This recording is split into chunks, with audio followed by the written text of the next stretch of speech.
Vous êtes là, au bord de l'eau. Le froid vous pique le visage. Vous êtes confiant. Vous avez trouvé la fosse. Le trou le plus profond du coin, celui dont les anciens parlent. Vous vous dites, c'est sûr, les brèmes sont là, blottis au fond à attendre mon amorce. Et si je vous disais que cette certitude est probablement votre plus grosse erreur? Que cette fosse que vous gardez secrète est peut-être complètement vide? Aujourd'hui, on va briser une des plus grandes légendes de la pêche hivernale. Je vais vous montrer pourquoi votre spot de rêve est souvent un piège et comment trouver les zones où le poisson se trouve vraiment. Restez bien jusqu'à la fin, car ce que je vais vous révéler pourrait bien changer à jamais votre façon de pêcher en hiver. D'ailleurs, avouez-le, vous avez un trou fétiche comme ça, n'est-ce pas? Dites-le moi en commentaire. Depuis des générations, on nous répète la même chose. En hiver, le poisson blanc, et surtout la brème, cherche la stabilité. Et où trouve-t-on cette stabilité? Dans les couches d'eau les plus profondes, là où la température est la plus constante, autour de 4 degrés. La logique est simple, moins de courant, moins de variations de température, donc moins d'énergie dépensée. C'est un raisonnement qui tient la route en théorie. C'est pour ça que 9 pêcheurs sur 10, en arrivant sur un plan d'eau en hiver, vont chercher la zone la plus creuse sur leur carte ou avec leur sondeur, y poser leur montage et attendre. C'est devenu un réflexe, une habitude si ancrée qu'on ne la remet même plus en question. Mais la nature est bien plus complexe qu'une simple règle de profondeur. Alors, commençons par le cœur du problème. La fosse la plus profonde n'est pas toujours la meilleure. Imaginez un grand bol vide au fond de l'eau. Si le fond est constitué de vases en décomposition, surtout dans des étangs anciens, ce processus consomme énormément d'oxygène. En hiver, avec une faible activité photosynthétique et une couverture de glace potentielle, ces zones profondes peuvent devenir des zones mortes, anoxiques. La brème, même si son métabolisme est ralenti, a besoin d'oxygène pour survivre. Elle va donc fuir ces trous qui sont en réalité des pièges asphyxiants. Votre premier réflexe ne doit donc pas être profondeur, mais qualité de la zone. Maintenant, parlons de la différence entre un trou et une zone de tenue. Une vraie zone d'hivernage, ce n'est pas juste une cuvette. C'est un écosystème complexe. Pensez-y comme à un quartier résidentiel pour poissons. Il faut une maison, la zone profonde pour le repos, mais aussi un supermarché pas loin, une zone avec de la nourriture et des routes sûres pour y aller, des cassures, des structures. Une fosse isolée au milieu de nulle part, sans aucune structure aux alentours, a très peu de chances de retenir les poissons durablement. Ils peuvent y passer, mais ils n'y resteront pas. C'est comme s'installer dans une maison sans porte ni fenêtre. Un autre élément que beaucoup de pêcheurs ignorent, c'est l'influence des micro-courants. Même dans un lac ou un étang qui semble parfaitement calme, il y a des mouvements d'eau. Le vent, une arrivée d'eau, une source souterraine, tout cela crée de légers courants. Une fosse qui se trouve directement dans un de ces courants, même s'il est faible, sera moins confortable pour les poissons qui cherchent à économiser leur énergie. La zone d'hivernage idéale est souvent juste à côté de ce courant, dans une zone d'accalmie. C'est là que les sédiments et la nourriture peuvent se déposer, créant un spot parfait. Il faut donc penser en 3 dimensions, en incluant ces flux invisibles. Le facteur numéro 1, c'est la nourriture. Le métabolisme de la brème est lent, mais pas à l'arrêt. Elle doit s'alimenter. Une fosse, aussi parfaite soit-elle en termes de température et de calme, sera déserte s'il n'y a absolument rien à manger à proximité. Les brèmes ne vont pas traverser tout l'étang pour un verre de vase. Elles vont se tenir près des zones où la nourriture est accessible avec un minimum d'effort. Cherchez donc les plateaux proches des fosses, les zones de bois mort, les fonds avec des substrats variés où la vie aquatique persiste même en hiver. La présence de nourriture est un aimant bien plus puissant que la profondeur seule. Prenons un exemple concret que j'ai vécu. Un grand lac avec une fosse connue de tous, qui descend à plus de 12 mètres. Tout le monde pêche dedans, avec très peu de résultats. À seulement 50 mètres de là, il y a un plateau à 6 mètres de profondeur, avec une cassure douce qui descend vers 8 mètres, le tout sur un fond plus dur. C'est là que tout le poisson se tenait. Pourquoi? Parce que le plateau offrait une zone d'alimentation facile et la cassure offrait un refuge rapide et bien oxygéné, sans être dans le trou mort de 12 mètres. J'ai fait des pêches incroyables sur cette cassure pendant que les autres s'obstinaient à pêcher le grand trou. Si vous avez un échosondeur, Ne vous contentez pas de regarder le chiffre de la profondeur. C'est l'erreur la plus commune. Apprenez à lire la dureté du fond. Une fosse avec un fond de vase très molle apparaîtra différemment d'une fosse avec un fond de sable ou de gravier. Souvent, les zones les plus productives sont celles où le substrat change. Par exemple, une langue de sable qui entre dans une zone vaseuse. C'est sur ces interfaces que la vie se concentre. Cherchez les ruptures, les anomalies. Un échosondeur vous donne des yeux sous l'eau. Utilisez-les pour voir plus que la simple topographie. Le mythe suivant est celui du fond mou. On dit souvent que la brème adore la vase. C'est vrai, elle y trouve des vers et des larves, mais une vase noire, putride et sans oxygène est un répulsif. Un fond productif est souvent un mélange. Un peu de vase, mais sur une base plus dure ou des zones de sable à proximité. Si vous sondez avec un plomb et que celui-ci s'enfonce de 20 cm dans une boue qui sent mauvais, changez de place. Vous êtes probablement dans une de ces zones mortes que les poissons évitent comme la peste. La bonne odeur, c'est celle de la terre humide, pas du marécage. Observez la surface avant même de commencer à pêcher. Même en plein hiver, il peut y avoir des signes de vie. De minuscules chapelets de bulles qui remontent très lentement peuvent trahir l'activité de fouille des brèmes sur le fond. Regardez aussi s'il y a de petits poissons fourrages. S'il y a de la vie en surface ou entre deux eaux, il y a de fortes chances qu'il y en ait aussi sur le fond.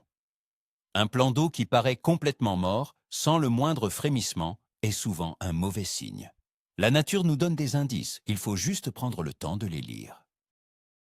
Un autre facteur à ne jamais oublier, la pression de pêche. Cette fosse secrète que votre grand-père vous a montrée, il y a de fortes chances qu'a fait ce qu'il l'ait montrée à d'autres, et qu'elle soit connue de tous les habitués du coin. Une zone qui est constamment amorcée, où des lignes sont tendues en permanence, peut finir par être délaissée par les poissons les plus méfiants. Parfois, le meilleur coup n'est pas le plus évident, mais celui que tout le monde ignore, même s'il est un peu moins profond ou moins parfait sur le papier. Osez sortir des sentiers battus. Pensez zone de transition.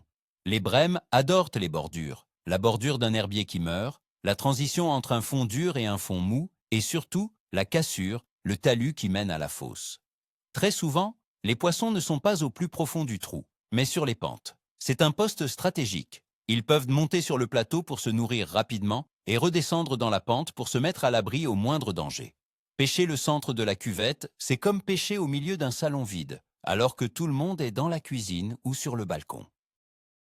On croit souvent que les poissons en hiver sont totalement léthargiques. C'est faux. Ils bougent, mais beaucoup plus lentement et sur des distances plus courtes. Il y a des périodes d'activité, souvent très courtes, liées à la luminosité ou à une infime variation de température. Le banc peut se déplacer de quelques mètres sur le talus pour se nourrir, puis retourner dans sa zone de repos.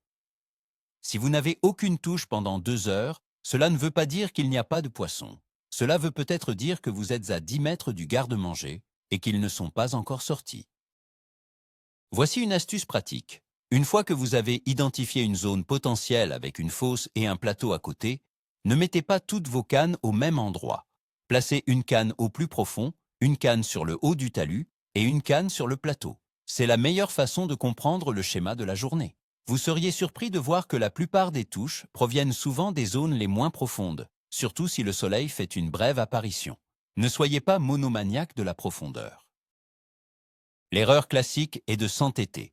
Le pêcheur arrive, s'installe sur son spot magique et y reste toute la journée, même sans une seule touche. Il se dit « C'est l'hiver, c'est normal, il faut être patient ». La patience est une vertu, mais l'obstination est un défaut. Si après plusieurs heures, avec un amorçage léger et précis, vous n'avez absolument aucun signe de vie, aucune fausse touche, rien, il est temps de remettre en question votre emplacement. Il vaut mieux passer 1 heure à chercher un nouveau spot que de passer 8 heures à espérer dans le vide. Avant de vous installer, prenez 10 minutes pour observer. Marchez le long de la berge. Regardez la couleur de l'eau. Cherchez des zones plus abritées du vent dominant. Le vent froid pousse les couches d'eau de surface et par compensation, l'eau plus chaude du fond peut remonter sur la berge opposée. C'est un détail, mais en hiver, un demi-degré de différence peut concentrer tout le poisson. L'observation est une compétence aussi importante que le lancer ou le ferrage. La température de l'eau est cruciale, on l'a dit. Mais elle n'est pas uniforme. Une arrivée d'eau, même un petit ruisseau, peut réchauffer ou refroidir une zone de plusieurs degrés. Une zone peu profonde avec un fond sombre peut gagner 1 degré ou 2 lors d'une journée ensoleillée, provoquant une brève période d'activité alimentaire. Ne considérez pas le plan d'eau comme une masse homogène. C'est une mosaïque de microclimats. Votre travail est de trouver les zones les plus confortables pour le poisson à l'instant T. Démolissons un autre mythe. Par ce froid, elles ne mordent pas. C'est ce que disent ceux qui pêchent au mauvais endroit. Si vous présentez le bon appât, au bon endroit, la brème s'alimentera. Elle ne va pas faire un sprint de 50 mètres pour votre asticot. Mais si vous le lui déposez juste devant le nez, dans sa zone de confort, elle le prendra. Le problème n'est presque jamais la volonté du poisson de mordre, mais notre capacité à le trouver. La bredouille, en hiver, est à 90% une erreur de localisation. Il faut aussi comprendre la différence entre une zone de staging et une zone de repos profond. Parfois, les poissons ne sont pas statiques. Ils peuvent passer la partie la plus froide de la journée dans la fosse, mais transiter par des zones intermédiaires, des salles d'attente, avant et après leur brève période d'alimentation. Ces zones de transition, souvent des pentes douces ou des petits plateaux entre 2 et 4 mètres, peuvent être extrêmement productives à certains moments de la journée, comme en début de matinée ou en fin d'après-midi. L'importance de la discrétion est décuplée en hiver. L'eau est souvent plus claire et les sons se propagent très bien. Marcher lourdement sur la berge, faire tomber des objets, tout cela peut être ressenti par les poissons et les rendre méfiants pour des heures. Approchez de votre poste avec douceur. Lancez avec précision pour ne pas avoir à recommencer 10 fois. En hiver, un banc de brème qui a peur ne se déplacera pas loin, mais il peut tout simplement fermer sa bouche pour le reste de la journée. Soyez un fantôme au bord de l'eau. Enfin, ne négligez pas la direction du vent des jours précédents. Un vent constant qui a soufflé pendant 2 ou 3 jours dans la même direction a un impact énorme sur la localisation du poisson. Il peut pousser la nourriture et l'eau plus chaude vers une berge, créant un hotspot temporaire.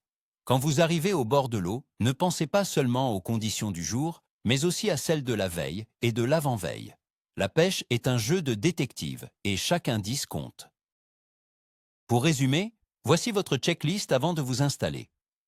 1. La profondeur est-elle associée à une structure, cassure, plateau? 2.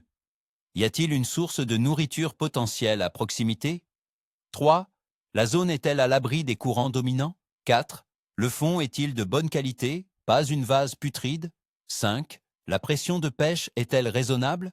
Si vous pouvez répondre oui à la majorité de ces questions, alors vous avez probablement trouvé bien plus qu'une simple fosse. Vous avez trouvé une véritable zone de vie hivernale. Voilà, le mythe est brisé. La fosse la plus profonde est un aimant à pêcheurs, mais pas toujours un aimant à poissons. Le véritable secret, le tournant de votre pêche hivernale, c'est de comprendre que les brèmes ne vivent pas déant un trou. Elles utilisent une zone qui inclut ce trou. C'est une nuance capitale.